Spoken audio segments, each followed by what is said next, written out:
असली मसाले सच सच एमडीएच को आप लोगों ने देखा ही होगा और इस मसाले का पैकेट आपके फ्रिज में रखा ही होगा और उस पैकेट पर एक फोटो होगा इन दादाजी की।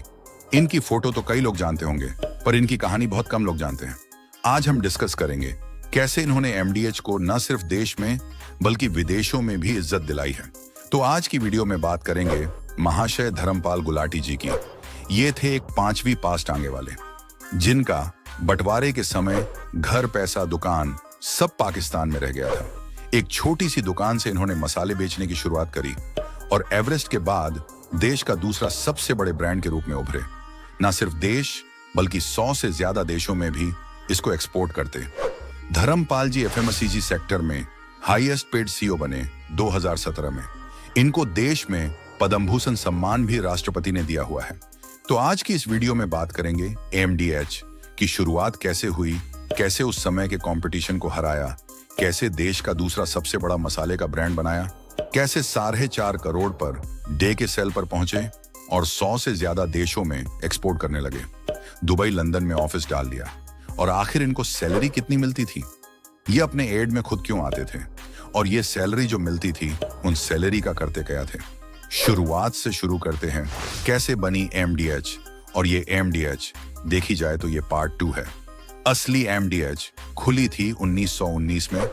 धर्मपाल गुलाटी जी के पिता चुन्नीलाल गुलाटी जी ने खोली थी और वो खोली थी सियालकोट में। धर्मपाल जी ज्यादा पढ़े लिखे नहीं है, सिर्फ 5वीं क्लास तक पढ़े हैं। 5वीं क्लास में एक बार टीचर ने पकड़कर पीट दिया था और पीट दिया तो इन्होंने सोचा आज के बाद कभी स्कूल नहीं जाऊंगा और फिर स्कूल गए ही नहीं। और स्कूल छोड़ दिए तो बोले घर में बैठे बैठे कुछ छोटा मोटा काम करूंगा तो छोटे मोटे कई काम आजमाए। कभी सिसा बेचा, कभी मेहंदी बेची, कभी साबुन बेचे, लेकिन सब में वही है कि शुरुआत में जोश आता, थोड़े टाइम बेचते, फिर मन भर जाता, घर आ जाते। लास्ट में पिताजी ने कहा बेटा तेरे से नहीं हो पाएगा, तू दुकान पर ही बैठा कर। दुकान पर बैठे तो बड़ा मन लगा, फिर कहे यार ये चीज सही है, यहाँ बैठेंगे। अब उनका दुकान में मन लगा। तब तक आ गया 1947, देश का हो गया बंटवारा और ये सियालकोट आ गया पाकिस्तान में। तो इन्होंने अपना घर, व्यापार, दुकान सब छोड़ के ट्रेन में बैठकर भारत में अमृतसर पहुंचे।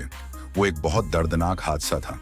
ये खुद बताते हैं इंटरव्यू में कि जिस ट्रेन से हम आए थे उसके बाद जो अगली ट्रेन आई थी पूरी लाशों से भरी ट्रेन आई थी।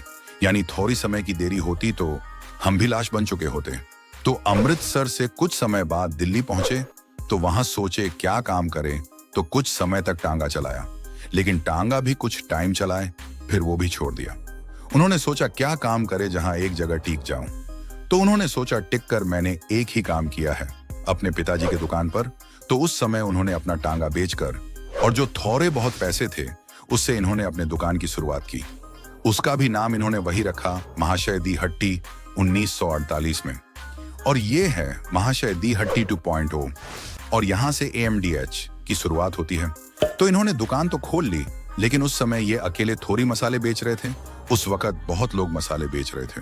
तो उस समय ये सक्सेस कैसे हुए, इनका नाम कैसे बना। उस समय ऐसा नहीं था कि लोगों के पास ज्यादा पैसा था या ज्यादा केयर था।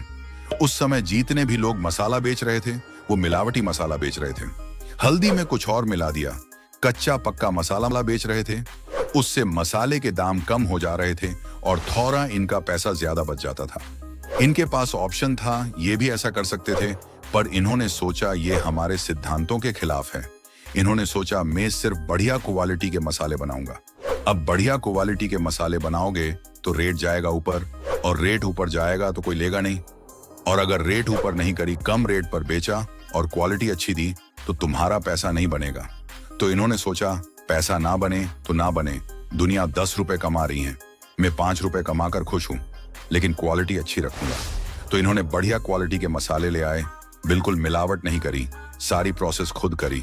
खरीदूंगा भी मैं, कूटने में भी मेरे सामने कुटेगा, पैकिंग भी मैं ही करता हूं और बेचने में भी दिमाग में ही लगाता हूं। सारी चीजों में जब आकर ये इन्वॉल्व हुए, कॉस्टिंग कम से कम रखी और जब प्रोडक्ट बेचा और जब ग्राहकों के मुंह मसाला लगा तो उन्होंने कहा सारे मसाले एक तरफ और ये महाशय दी हट्टी वाला एमडीएच एक तरफ। दुकान के बाहर लग गई लाइन। जो मार्जिन इन्होंने वैल्यू में खोया था वो क्वांटिटी में इनको मिल गया और अल्टीमेटली इनका और ग्राहक का दोनों का भला हो गया। अब इन्होंने सोचा एक दुकान तो चल गई, लेकिन और पूरी दिल्ली में, पूरे भारत में, पूरे दुनिया में नाम कैसे होगा। इन्होंने सोचा अब ब्रांड कैसे बनाएं, कुछ डिफरेंट करना पड़ेगा। तो पहला तो क्वालिटी में डिफरेंट हो ही गए, दूसरा नॉर्मली प्लास्टिक के पन्नी में मसाला भरा और उसे पेपर के बॉक्स में डाल दिया और उस पर अपनी दुकान का नाम। अब सोचे इतने से डिब्बे पर महाशय दिहट्टी लंबा हो जाएगा, तो बोले छोटा करते हैं, MDH। फिर सोचे MDH के नाम से दुनिया कॉपी कर दी, तो इसीलिए अपनी लगा दी फोटो और लिख दिया MDH और लिख दिया हाइजीन से बनाते हैं, साफ तरीके से बनाते हैं, स्वाद अच्छा है। अब पहली बार दुनिया देख रही है ये डिब्बा। प्रोडक्ट भी डिफरेंट था और पैकिंग भी डिफरेंट हो गई। एक बार बिजनेस के सिलसिले में गए मुंबई। फिर इन्होंने मुंबई में एक मसाले की दुकान देखी और देखकर हैरान हो गए। एकदम बढ़िया दुकान बनी हुई थी। दुकान का इंटीरियर शानदार, वहां पर सेल्फ बनी हुई, मसाले सजे हुए, चारों तरफ डिजाइन। इन्होंने कहा क्या बात है, दिल्ली में आकर बोले यही करूंगा।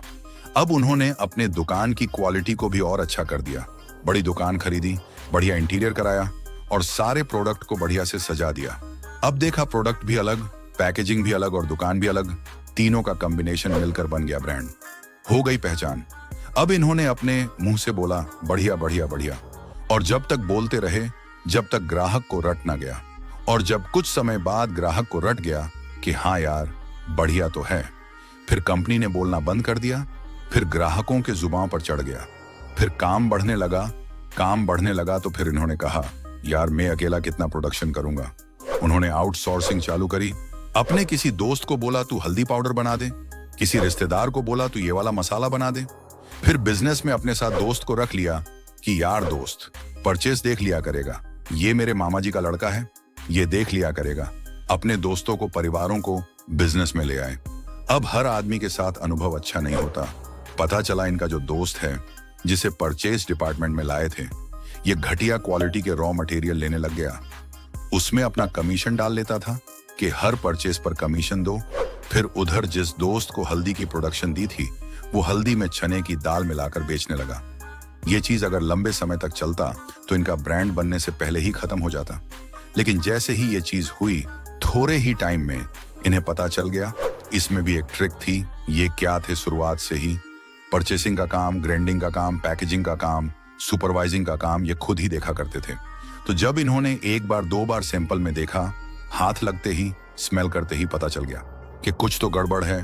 तो फिर इन्होंने दोस्त को रवाना किया, रिश्तेदारों को रवाना किया और सारी आउटसोर्सिंग बंद करके एक नई फैक्ट्री खरीदी और बोले मैं ही प्रोडक्शन करूंगा जिससे क्वालिटी अच्छी बनी रहे। फिर पहला काम किया इन्होंने पेनिट्रेशन का, कि ज्यादा से ज्यादा लोगों को अपने साथ जोड़ो। कुछ डायरेक्ट काम किया, कुछ रिटेलर के थ्रू किया और अलग अलग जगह इन्होंने पकड़ बनाई। और पहले ये सिंपल मसाले बेचते थे कि हल्दी दे दी, धनिया दे दी, मिर्ची दे दी। फिर इन्होंने सोचा इंडिया में लोग एक बार में मसाला नहीं लेते, अलग अलग मसाले मिक्स करते हैं, थोड़ा मिर्ची, थोड़ा नमक, थोड़ा हल्दी, और इन्हें मिक्स करके बनाते हैं। तो इन्होंने सोचा क्यों ना मसाले का मिक्स ही दे दूं। कौन सा मसाला था?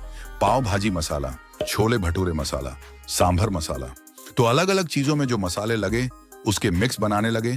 तो ऐसा करते करते टोटल 50 से ज्यादा प्रोडक्ट आज के डेट में काम कर रहे हैं, जो कि अलग अलग एरिया में काम करते हैं। अब एक ही गृहिणी सोचती है MDH का मिर्च भी लेंगे, हल्दी भी लेंगे, धनिया भी लेंगे, इसका पाव भाजी भी ले लेते हैं, इसका सांभर भी ले लेते हैं। तो एक ही गृहिणी एक ही घर में बैठकर साउथ के डिश भी बना सकती है, पाव भाजी भी बना सकती है और सबके मसाले उसके घर में अवेलेबल हैं। उसको अलग अलग जाने की जरूरत नहीं है। फिर जहां जहां भारतीय रहते हैं वहां वह पहुंच गए।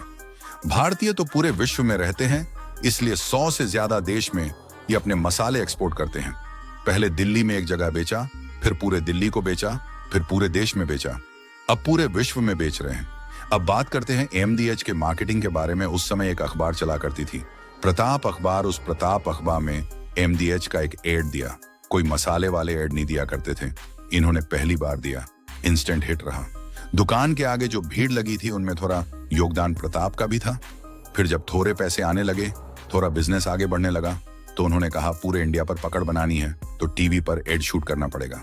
तो टीवी पर एड के शूट का प्रोग्राम रेडी की गई और एक शादी का सीन था जिसमें एक बुजुर्ग आएंगे और एक बेटी को आशीर्वाद देंगे। अब जो एक्टर था जिसे पिताजी का रोल करना था वो लास्ट टाइम पर गायब थे, बोले क्या करे, अब शूट कैसे होगा? तो महाशय जी बोले मैं कर लूं क्या? सबने बोला हाँ, ये सीन आपके लिए सही है, एक बार आप कर ही लो। एक बार इन्होंने ऐड किया, इनको भी मजा आया और ऐड भी सुपरहिट हुआ। इनका फेस पॉपुलर हो गया। अब इन्हें किसी सेलिब्रिटी की जरूरत नहीं पड़ी और बाकी लोगों के कंपैरिजन में इनका एड सस्ता भी था और इन्होंने लास्ट एड 97 की उम्र में किया था। फिर 2017 में ये बने FMCG सेक्टर के हाईएस्ट पेड CEO और अपनी सैलरी का 90% से ज्यादा डोनेट कर दिया करते थे। 99 की उम्र में इनका डेथ हो गया और भारत सरकार ने इनकी कंट्रीब्यूशन को देखते हुए इन्हें 2019 में इन्हें पद्म भूषण का अवार्ड दिया, जो कि भारत का तीसरा सबसे बड़ा सिविलियन ओनर है। मिलते हैं अगले वीडियो में। Thanks for watching.